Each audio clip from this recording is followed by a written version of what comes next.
نحمده ونصلي على رسوله الكريم أما بعد فأعوذ بالله من الشيطان الرجيم بسم الله الرحمن الرحيم وذكر فإن الذكرى تنفع المؤمنين صدق الله العظيم প্রিয় দর্শক সকল, আশা করি আপনারা সব ভালো আছেন। আলহামদুলিল্লাহ, আল্লাহ তাআলার ফজলে আমিও ভালো আছি। আজকে আপনারা সামনে আমরা বরাকবেলির এক জনপ্রিয় ওয়াইজ তান সামান্য বক্তব্য আপনারা সামনে রাখমু। এরপরে আমি আমার পক্ষ থেকে কিছু কথা কইমু ইনশাআল্লাহ তাআলা। তো প্রথমে আপনারা তান বক্তব্যটা শুনিলেন, এরপরে আমি ইনশাআল্লাহ কিছু কথা কইমু।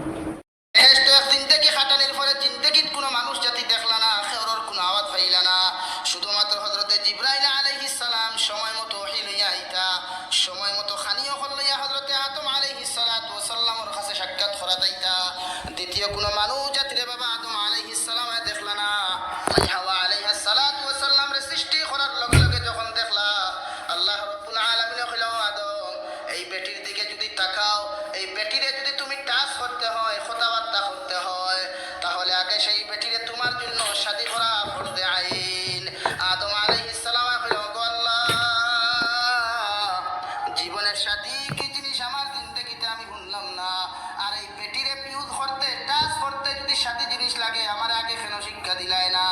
আল্লাহ নবী আদম আলা নবীনা আলাইহিস সালাতু ওয়াস সালাম আল্লাহ রাব্বুল আলামিন আরো করলো, গো আল্লাহ, মাই হাওয়া আলাইহিস সালাম ইউজ করতে যদি শাদী করতে হয় সেই শাদীটা কিভাবে করতে হবে এবং শাদীর মধ্যবর্তী স্থলে মধ্যম পন্থা কি জিনিস সেটা আমারে আপনি কইয়া দেখবা। বাবা আদম আলাইহিস সালাতু ওয়াস সালাম আর ওর আনসারে আল্লাহ রাব্বুল আলামিনের জবাব দেয়া হলো, আদম আলাইহিস সালাম এই হাওয়া আলাইহিস সালাম ইউজ করতে যদি তোমার এত মন চায়, তাহলে তুমি 11 মর্তবা অথবা 9 মর্তবা আমাদের আখিরি নবী জনাব নবী করিম সাল্লাল্লাহু আলাইহি ওয়াসাল্লামের উপরে 11 মর্তবা দুরূদ শরীফ তুমি পাঠ করো মহারানা হিসাবে।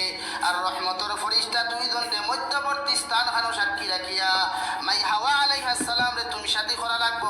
সুবহানাল্লাহ।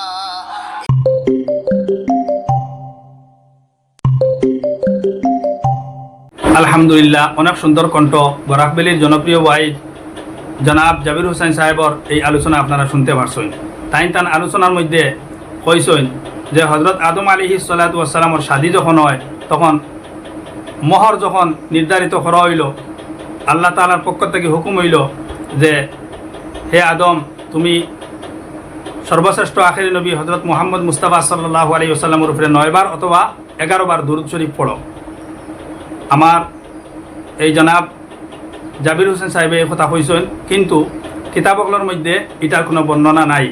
আমি যতটুকু জানি, কিতাবগুলোর মধ্যে যে বর্ণনা আছে, এই বর্ণনা হইল কি আল্লাহ রসুল সাল্লাল্লাহু আলাইহি ওয়াসাল্লামের উপরে 3 বার দুরূদ শরীফ পড়ার লাগে আল্লাহ তাবারক ওয়া তাআলা নির্দেশ করছেন, অথবা 10 বার অথবা 20 বার অথবা 100 বার অথবা 1000 বার, কিন্তু 9 বার অথবা 11 বারের কোনো কথা বর্ণনার মধ্যে পাওয়া যায় না। আমি এই কথাগুলা যে কিতাবগুলার ভিত্তিতে হইয়ার, এই কিতাবগুলোর নাম এই ভিডিওর মধ্যে দেওয়া আছে, আপনারা চাইলে দেখতে পারবা। আসলে আমরা ইসলাম প্রচারের নামে বিভিন্ন জিনিস আমরা বিভিন্ন সময় সমাজের মধ্যে বর্ণনা করিলাই, আর আম মানুষ যারা, সাধারণ মানুষ যারা, তারা তফাৎ করতে পারে না কোনটা শুদ্ধ কোনটা অশুদ্ধ।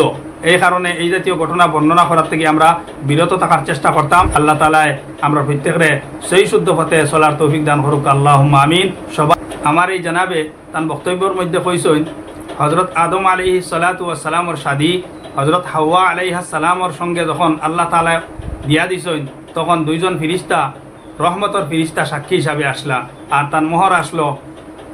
অর্থাৎ হযরত হাওয়া আলাইহিস সালামের মোহর নির্ধারিত হয়েছে নবী করিম সাল্লাল্লাহু আলাইহি ওয়াসাল্লামের উপরে হযরত আদম আলাইহিস সালাতু ওয়াস সালামে 9 বার অথবা 11 বার দুরূদ পড়িতা। কিন্তু 9 বার অথবা 11 বার দুরূদ পড়ার কোনো উল্লেখ কিতাবগুলোর মধ্যে নাই।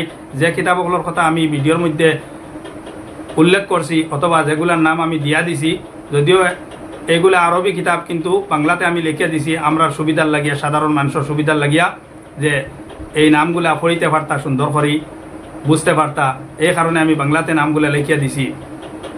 আসল কথা হইল এইগুলা শুদ্ধ নাই। 9 বার দুরূদ পড়া অথবা 11 বার দুরূদ পড়ার কোনো উল্লেখ নাই। 3 বার দুরূদ পড়ার উল্লেখ আছে, 10 বার দুরূদ পড়ার উল্লেখ আছে, 20 বার পড়ার উল্লেখ আছে, 100 বার পড়ার উল্লেখ আছে, অথবা 1000 বার দুরুদ পড়ার উল্লেখ আছে, কিন্তু 9 বার অথবা 11 বার দুরুদ পড়ার কোনো উল্লেখ নাই। আমি জানি না এই জানাবে কোন জায়গার থেকে কোন কিতাব থেকে এই কথা কইছেন। এর কারণেও মুফতি হলে উলামায়ে কেরাম হলে এই জাতীয় দুর্বল ঘটনা বর্ণনা করার থেকে নিষেধ করছেন। আসল কথা হইল গিয়া আল্লাহ তাআলা যখন শাদী হজরত হাওয়া আলাইহিস সালামর সঙ্গে হজরত আদম আলাইহিস সালাতু ওয়াস সালামর করিয়া দিছেন, এই সময় সাক্ষী থাকা কোনো জরুরি আসলো না, আর ফিরিস্তা সকল সাক্ষীও আসলো না।